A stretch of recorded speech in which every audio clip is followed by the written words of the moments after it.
మిత్రులారా, అందరికీ నమస్కారం. గత 2 రోజులుగా ఇటు పార్లమెంట్లోనూ బయట ఈ నియోజకవర్గాల పునర్విభజన, మహిళా రిజర్వేషన్ల సాకుతో జరుగుతున్నటువంటి చర్చలో భాగంగా నా అభిప్రాయాలు నేను మీతో పంచుకుంటున్నాను.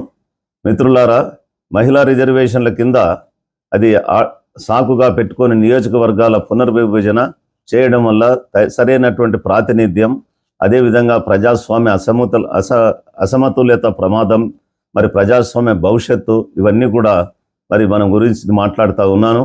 మిత్రులారా, ఒకటి మనం గమనించాలా, ఈరోజు మాట్లాడుతున్నది కేవలము నియోజకవర్గాల పునర్విభజన గురించి మాత్రమే కాదు. ఇది భారతదేశంలో ప్రజాస్వామ్యంలో భవిష్యత్తులో అధికార సమతుల్యతకు సంబంధించినటువంటి ఒక ప్రధానమైనటువంటి సమస్య. ఎందుకంటే ఈరోజు మోడీ ప్రభుత్వం ప్రతిపాదించినటువంటి లోక్సభ సీట్ల విస్తరణ అంటే దాదాపు రాష్ట్రాలకు ఇప్పుడు ఉన్నటువంటి ప్రస్తుత స్ట్రెంత్ బలానికంటే లోక్సభలో రాష్ట్రాలకు 815 సీట్లుగా పెరగడం, అదేవిధంగా కేంద్ర ప్రాంతాలకు 35 సీట్లు పెరగడం, మొత్తము 850 సీట్ల వరకు లోక్సభ సీట్లు పెంచడం అన్నది, అంతేకాకుండా దానితో పాటు మహిళలకు 35% రిజర్వేషన్ కల్పించడం అన్నది ఒక దురదృష్టి గల సంస్కరణ అని చెప్పి ఈరోజు ప్రగల్భాలు ప్రచారాలు చేస్తూ ఉన్నారు. అయితే మిత్రులారా, ఇక్కడ జనాభా ఆధారిత నియోజకవర్గాల పునర్విభజన వల్ల సంభవించేటువంటి పరిణామాలతో మనం దీన్ని పోల్చి చూసినప్పుడు ఇది ఒక లోతైన రాజ్యాంగపరమైనటువంటి ఆందోళన మనకు కలుగజేస్తూ ఉంది. ఈ చర్య ఏ విధంగా ఉందంటే, సమాఖ్య తుల్యతను, బహుళ ప్రజాస్వామ్యాన్ని బలహీనపరిచే విధంగా, ముఖ్యంగా మరి దక్షిణ ఇండియా, అదేవిధంగా మరి నార్త్ ఈస్ట్ స్టేట్స్, ఈ యొక్క రాష్ట్రాలకు అన్యాయం జరిగేటువంటి ప్రమాదం ఉంది. ఎప్పుడో బాబాసాహెబ్ అంబేద్కర్ అనేక సంవత్సరాల కిందట ఈ భాషా రాష్ట్రాలపైన, లింగ్విస్టిక్ స్టేట్స్ పైన ఆయన యొక్క ఆలోచనల గురించి మాట్లాడేటప్పుడు ఒక మాట చెప్పాడు. ఏమని చెప్పాడంటే, ఉత్తర ప్రాంతానికి దక్షిణ దేశానికి మధ్యన చాలా తేడా ఉంది. ఉత్తరము నార్త్ ఇండియా ఉత్తరాది అంతా కూడా సాంప్రదాయవాద బద్ధమైనటువంటిది, మరి దక్షిణాది ప్రగతిశీల భావాలు కలిగినటువంటి వాళ్ళు. ఉత్తరాదిలో మూఢనమ్మకాలతో కూడుకున్నటువంటిది, దక్షిణాదిలో హేతుబద్ధమైనటువంటి ఆలోచనతో కూడిన ప్రజలు ఉన్నారు. దక్షిణాది విద్యాపరంగా, మేధోపరంగా ముందుంది, మరి ఉత్తరాది వెనుకబడి ఉంది. దక్షిణాది సంస్కృతి ఆధునికమైనది, ఉత్తరాది సంస్కృతి అది ప్రాచీనమైనది. కాబట్టి దీనికి చాలా తేడాలు ఉన్నాయని చెప్పి ఆయన ముందుగానే చెప్పాడు. మరి ఇప్పుడు మనకి ఈరోజు ఈ యొక్క డీలిమిటేషన్ వల్ల, నియోజకవర్గాల పునర్విభజన వల్ల రాజకీయ అధికారంలో ఒక నిర్ణయాత్మక మార్పు జరిగే అవకాశం ఉంది. ఎందుకంటే ఇప్పుడు ఉన్నటువంటి అంచనాల ప్రకారం హిందీ మాట్లాడే ప్రాంతాల వాటా 38.1% నుంచి 43% పెరగవచ్చు. దక్షిణాది రాష్ట్రాల వాటా మరి 24%, ప్రస్తుతం ఉన్న 24.3% నుంచి 20.7% వరకు తగ్గవచ్చు. ఇది ఒక సాధారణమైనటువంటి పునఃపంపిణీ రీడిస్ట్రిబ్యూషన్ కాదు. ఇది పార్లమెంటులో రాజకీయ ప్రాధాన్యత ఏ ప్రాంతానికి ఎక్కువ ఉన్నది, ఆ ప్రాధాన్యత యొక్క పునర్వ్యవస్థీకరణ.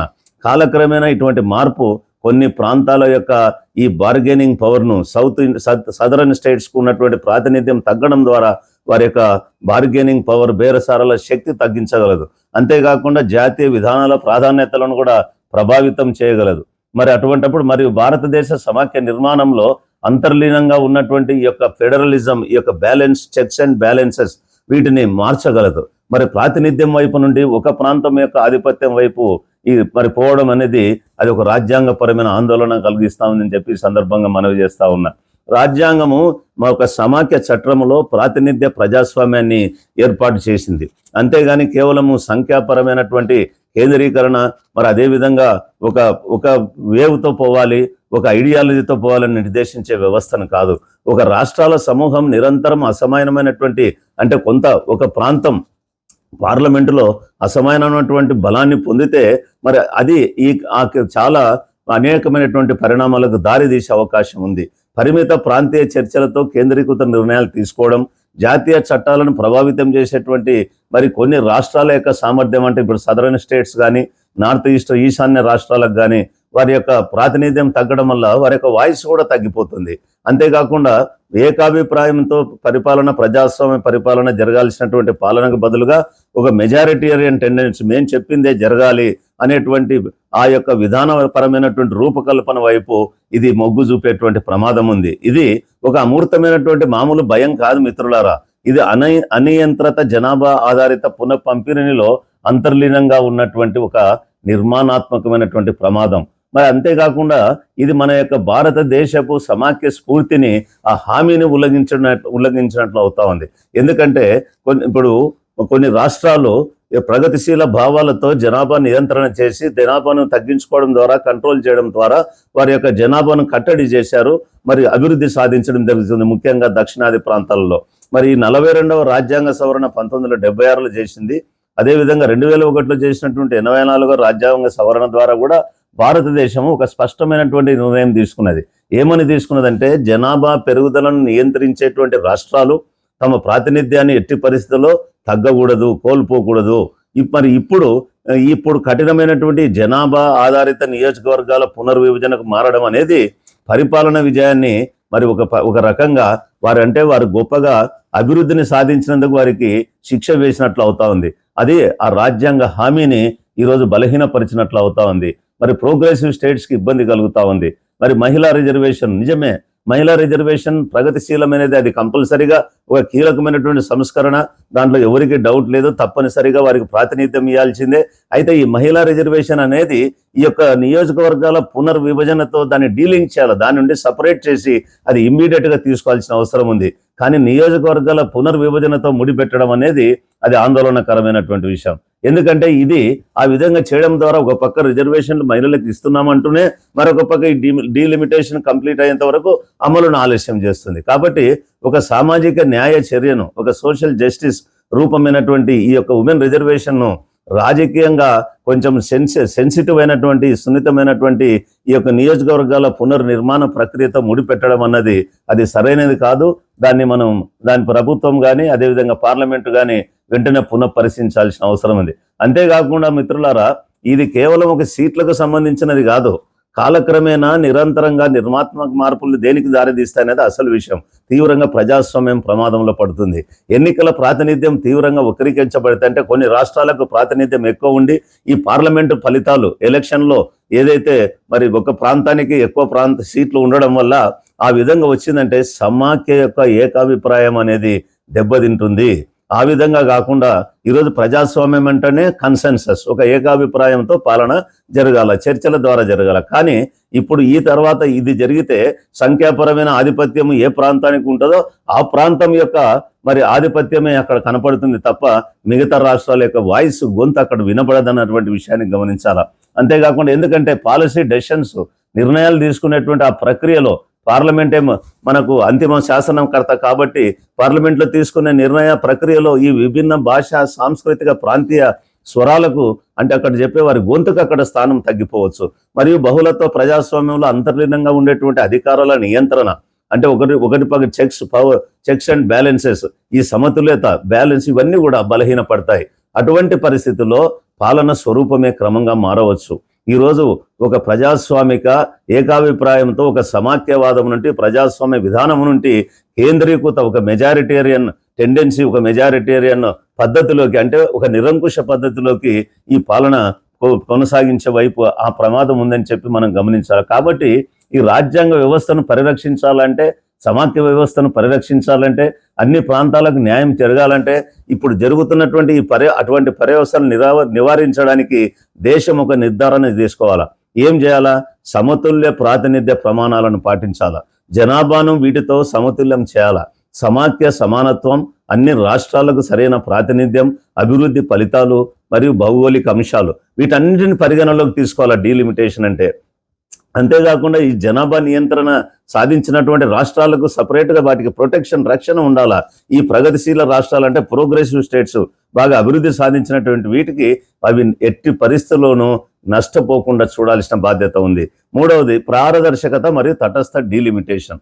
ఇది ఎట్లా ఉండాలి? ట్రాన్స్పరెంట్గా, మరి అందరికీ తెలిసి పబ్లిక్లో ఒక మంచి డిబేట్ జరిగి అది నియోజకవర్గాల పునర్విభజన జరగాల. స్పష్టమైనటువంటి ఒక ఏకరీతి బహిరంగంగా అందరికీ తెలిసే విధంగా ప్రమాణాలు, మనం స్టాండర్డ్స్ కొన్ని తయారు చేయాలా. ఆ విధంగా చేసిన తర్వాత మహిళా రిజర్వేషన్లను ఈ యొక్క నియోజకవర్గాల పునర్విభజన నుండి వేరు చేయాలా. మహిళా ప్రాతినిధ్యాన్ని ఆ రిజర్వేషన్లను స్వతంత్రంగా వెంటనే మరి తక్షణమే అమలు చేయాలా. ఈ లోక్సభ నుంచి నెక్స్ట్ ఎలక్షన్లు ఉంటే చేయవచ్చు, డీలిమిటేషన్ వరకు వెయిట్ చేయాల్సిన పని లేదు. అంతేకాకుండా ఈ యొక్క డీలిమిటేషన్ పైన విస్తృతంగా జాతీయ పరంగా ఏకాభిప్రాయాన్ని సాధించాలా. రాష్ట్రాలన్నింటిలో అన్ని యొక్క రాష్ట్రాల యొక్క అంగీకారం లేకుండా ఇటువంటి నిర్ణయాత్మకమైనటువంటి మార్పు ఏది కూడా ముందుకు కొనసాగకూడదు. కాబట్టి మిత్రులారా, ఇది ఒక భయాందోళన కాదు, ఇది ఒక అప్రమత్తత. దీనిపైన నిర్లక్ష్యం చేయకూడదు. ఎందుకంటే భారత రాజ్యాంగం పటిష్టమైనదే, కానీ దాని బలం కాలక్రమేణా సంస్థలు, ప్రక్రియలు, మరి ఈ యొక్క రాజ్యాంగాన్ని అమలు చేసేటువంటి ప్రభుత్వాలు ఎలా నడుచుకుంటున్నాయి, ఈ యొక్క ప్రక్రియ ఏ విధంగా రూపుదిద్దుకుంటుంది అనే దానిపైన ఆధారపడి ఉంటుంది. ఈ నియోజకవర్గాల పునర్విభజన అనేది మరి దేనికి దారి తీయకూడదు అంటే సమాఖ్య సమతుల్యతను బలహీనపరచకూడదు, ఒక ప్రాంతానికి ఆధిపత్యాన్ని ఇవ్వకూడదు, ప్రాంతీయ వాణిని అంటే ప్రాంతీయ వాయిస్ని మరి రీజనల్ వాయిసెస్ని తగ్గించకూడదు. అదేవిధంగా రాజ్యాంగ స్ఫూర్తిని మార్చే విధంగా రాజకీయ అధికారం ఒకే చోట కేంద్రీకరణ అంటే నిరంకుశత్వానికి దారితీసే విధంగా ఉండకూడదు. ఈ ఉద్దేశాలను మనం ఏదో మోటివ్స్ తప్పు పట్టడం కాదు, ఏదో ఆపాదించడం కాదు, కానీ ఇట్టి నిర్ణయాత్మక మార్పు పరిణామాలను, వీటన్నిటి పరిణామాలను గుర్తించాలా, వాటిని ఊహించాలా. దానికి మరి ఆ విధమైనటువంటి చర్యలు ఎట్లా మనం వారిని అరికట్టాలని చూడాలి. భారతదేశం వంటి వైవిధ్యభరితమైనటువంటి యొక్క ప్రజాస్వామ్యంలో ఏ ప్రాంతం కూడా చిన్నబుచ్చుకోకుండా, ఎవరికి దెబ్బ తగలకుండా, ఎవరికి అన్యాయం జరగకుండా, అదేవిధంగా ఏ స్వరం అణిచివేయబడకుండా, ఏ పౌరుడు ద్వితీయ స్థానంలో నా దేశంలో నేను 2వ తరగతి పౌరునిగా ఉన్నానే అని భావించకుండా చూసుకోవాల్సిన బాధ్యత ఈ డీలిమిటేషన్ ప్రక్రియలో ఉంది. ప్రాతినిధ్యం నిష్పక్షపాతంగా ఉండేలాగా, సమాఖ్యవాదం చెక్కు చెదరకుండా, మరియు రాజ్యాంగ ఆశయానికి రాజీ పడకుండా ఉండేలా చూసుకోవాల్సిన బాధ్యత అటు ప్రభుత్వం పైన, అన్ని ప్రజాస్వామ్య శక్తుల పైన ఉంది అని చెప్పేది. అందుకే ఈరోజు మనం ఏం డిమాండ్ చేస్తున్నామంటే, మనం నిష్పక్షపాత పునర్విభజన, ప్రగతిశీల రాష్ట్రాలకు, జనాభా నియంత్రణ చేసిన రాష్ట్రాలకు రక్షణ, వాటి యొక్క ప్రాతినిధ్యం తగ్గకుండా, నంబర్స్ తగ్గకుండా చర్యలు, అంతేకాకుండా పారదర్శకత, జాతీయ స్థాయిలో ఏకాభిప్రాయం తర్వాతనే డీలిమిటేషన్ చేయాలి. మరి ఇది ఉమెన్ రిజర్వేషన్ను ఏమాత్రం ఆలస్యం చేయకుండా వాటిని వెంటనే అమలు చేయాలి, ఆమోదించాలి, పార్లమెంట్లో అమలు చేయాలి. కాబట్టి మనం ఈ సంస్కరణను వ్యతిరేకించడం లేదు, ఒక నిష్పక్షపాతమైనటువంటి ప్రాతినిధ్యాన్ని కావాలని కోరుకుంటున్నాం. మనం దీని ఏదో భయం పుట్టించడం లేదు. దీనిపైన మరి ప్రభుత్వాలు వాళ్ళు చెప్తున్నట్లు హెచ్చరిక, రాజ్యాంగపరమైనటువంటి హెచ్చరిక చేస్తూ ఉన్నాం. ఎందుకంటే ఈ భారతదేశం మరి ఒక మంచి సమాఖ్యగా కొనసాగాల, ప్రతి రాష్ట్రానికి వాయిస్ ఉండాలా, ప్రతి పౌరునికి సమాన గౌరవం ఉండాలా. అప్పుడే ఈ ప్రజాస్వామ్యం ఆధిపత్యాన్ని కాకుండా, ఒక నిరంకుశత్వాన్ని కాకుండా, వైవిధ్యాన్ని, ప్రజల యొక్క వాయిస్ను ప్రతిబింబించేదిగా ఉండాలని చెప్పి నేను కోరుకుంటూ సెలవు తీసుకుంటున్నాను. Thank you.